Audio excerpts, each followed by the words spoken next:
भक्ति मार्ग में बोलते हैं कि सबका दाता एक है, और यहाँ मुरली में बाबा बोलते हैं कि बाप कुछ नहीं करता, बच्चों का अपना पुरुषार्थ है। जितना बच्चे करते हैं, दुख की शूटिंग करते हैं तो दुख मिलता है, और सुख का शूटिंग करते हैं तो सुख मिलता है। बच्चे बोलते हैं नहीं, बाबा जी से बोलते हैं कि बच्चे अपना जो शूटिंग करते हैं वही उनको मिलता है। हाँ। बाबा कुछ नहीं करता। अच्छा, बाबा ज्ञान देता है कि नहीं? देते हैं। तो वो ही दाता है।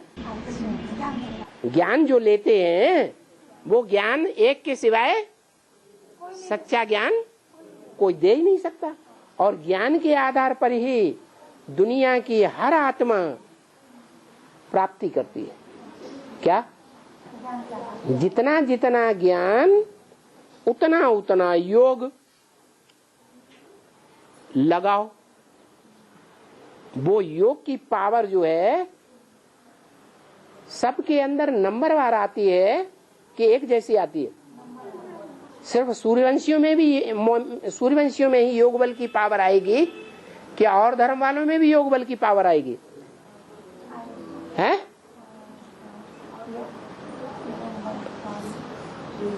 योग बल की पावर, जिस योग बल से राजा बनते हैं वो राजा सिर्फ भारत के सूर्यवंशी ही बनते हैं कि और धर्मों में भी राजाएं होते हैं?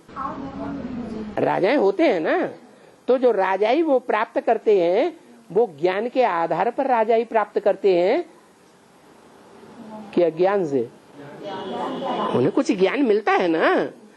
तो वो ज्ञान जो है भगवान आकर के देता है, वो सारे संसार में, हर प्राणी में, हर पेड़ पौधे में वो ज्ञान की पावर से जो योग बल की प्राप्ति होती है, वो योग बल का वाइब्रेशन हर एक जड़ जंगम में फैलता रहता है।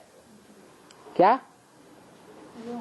ऐसे नहीं कि मनुष्य आत्मा ही परम धाम में जावेंगी,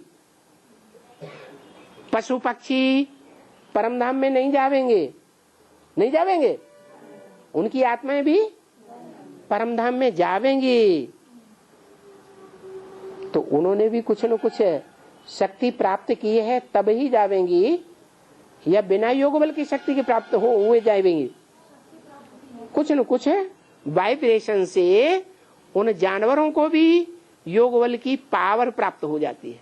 जैसे जंगल में रहने वाले जो जानवर हैं और गांव में, शहर में रहने वाले जो जानवर हैं, ज्यादा बीमार कौन पड़ते हैं? क्यों? हैं?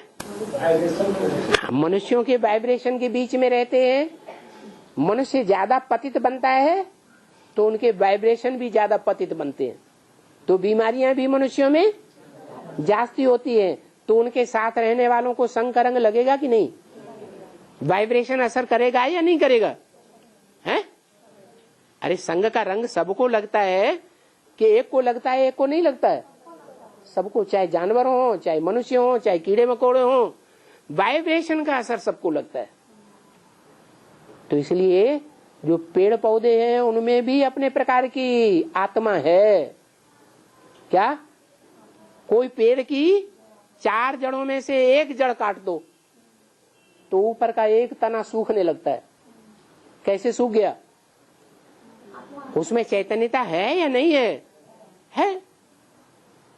तो वो चैतन्यता कहां से आई? वो चित्त शक्ति कहां से आई? कब आई? संगम युग में आई। ये वाइब्रेशन की शक्ति है, योग बल की शक्ति है। जिस योग बल की शक्ति से तुम सारे संसार को चेंज कर देते हो।